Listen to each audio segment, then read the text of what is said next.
सध्या आपण आहोत केजच्या उपजिल्हा रुग्णालयाच्या समोर, ज्या ठिकाणून वाहनं बाहेर निघतात ही बाजू आहे। आणि या ठिकाणी माझ्या मागे बघताय आपण एक अवजड ट्रक या ठिकाणी क्षतिग्रस्त होऊन या ठिकाणी उभा आहे।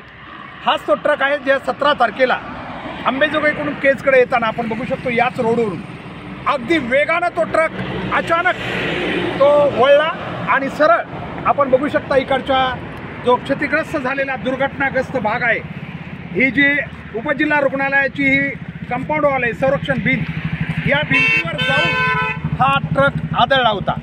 खरं तर या दिवशी आपण खरोखर सुदैव म्हणूया की समोरच्या बाजूला ट्रकच्या समोर कोणी व्यक्ती आले नाहीत। खरं तर हा खूप वर्दळीचा रस्ता आहे। विशेष म्हणजे जेव्हा ट्रक अचानक वळला तेव्हा केजकडून अंबेजोगाईकडं 2 दुचाकी धारक चालले होते, ज्याच्यावर दोघं बसलेले होते। मात्र केवळ काही सेकंदात त्यांनी आपल्या गाड्या वळून बाजूला घेतल्यामुळं एक मोठा अनर्थ टळला नसता। हे 4ही लोक त्यावेळेस, कारण त्या ट्रकची जी गती होती, आपण कदाचित या ट्रकचा क्षतिग्रस्त होताना अपघात होतानाचा व्हिडिओ केजवासियांनी पाहिलेला आहे, तो इतका अचानक घडलेला आहे की तो कुणाला काही समजायच्या आत हा ट्रक या कंपाऊंड वॉलच्या वर जाऊन धडकला होता।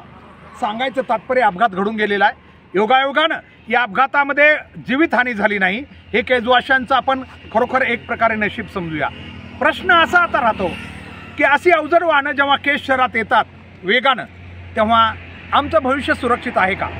हीच जर घटना आपली ज्या मंगळवार पेठच्या कॉर्नरला बाजार दिवशी घडली असती तर कदाचित कितीतरी लोकांचे जीव गेले असते, किंवा छत्रपती शिवाजी महाराज चौकात किंवा वर्दळीच्या ठिकाणी हाच जर ट्रक असा दुर्घटनाग्रस्त झाला असता आणि चालकाचं अर्थात ड्रायव्हरचं त्याच्यावरचं कंट्रोल सुटलं असतं तर कदाचित मोठी जीवितहानी झाली असती। सांगायचं असं आहे, घटना घडून जातात, काही नाही झालं तर प्रशासन शांत राहतं, मात्र भविष्याची कोणी चिंता करत नाही।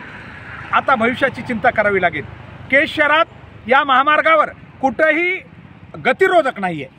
हे आता दोन्ही खामगाव पंढरपूर आणि अहमदपूर अहमदनगर हे दोन्ही मार्ग आपण बघतोय अतिशय गतीची वाहनं या रस्त्यावरून चालू लागलेली आहेत। जेव्हापासून हे दोन्ही रस्ते झालेले आहेत तेव्हापासून या रस्त्यावर मोठी वर्दळ आहे आणि वाहनही खूप वेगानं चालत आहे। म्हणून या ठिकाणी आता कोणत्याही परिस्थितीमध्ये गतिरोधक असणं खूप गरजेचं आहे, कारण आपण बघू शकता वाहनं किती वेगाने येतात आणि वाहनाची फ्रिक्वेन्सी खूप आहे, एकामागे एक वाहन आहे। खरं तर त्या दिवशी इथं अनेक जणांना आश्चर्य आहे की इतक्या वाहनांची वर्दळ असताना त्या दिवशी योगायोगानं म्हणा की त्या ट्रकच्या मागं किंवा पुढं दुसरी वाहनं नसल्यामुळं कदाचित ही जीवितहानी टळलेली आहे।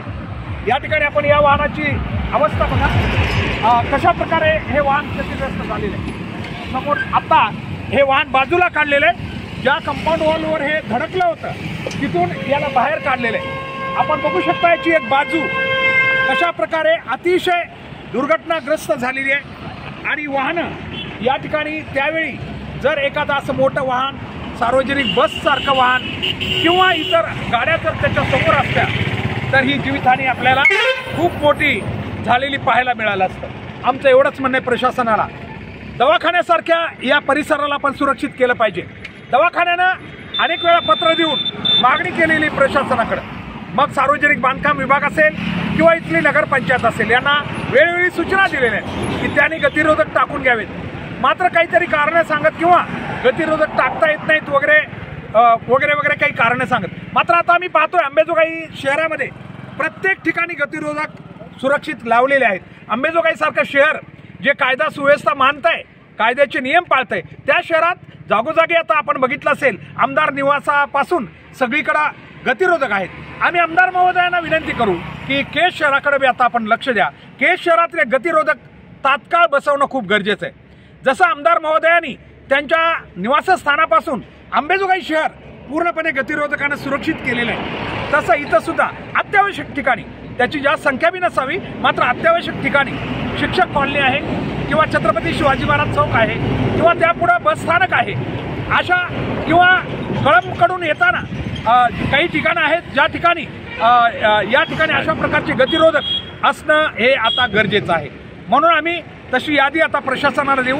केज विकास संघर्ष समिती या व्हिडिओद्वारे आपल्याला प्रशासनाला खास करून मागणी करत आहे की तात्काळ केज शहरातील गतिरोधक त्यांनी बसवावेत। जर नाही बसवले तर सहकार्यानं लोकांचं सहकार्य घेऊन केज विकास संघर्ष समिती पुढील 1 ते 2 आठवड्यामध्ये केज शहरातील प्रमुख रस्त्यावर, मग धारूर करून येणारा रस्ता असेल तोही रस्ता ज्या ठिकाणी भवानी चौक असेल किंवा महावितरणचं केंद्र असेल या परिसरामध्ये इथंही वाहनं खूप वेगानं येतात।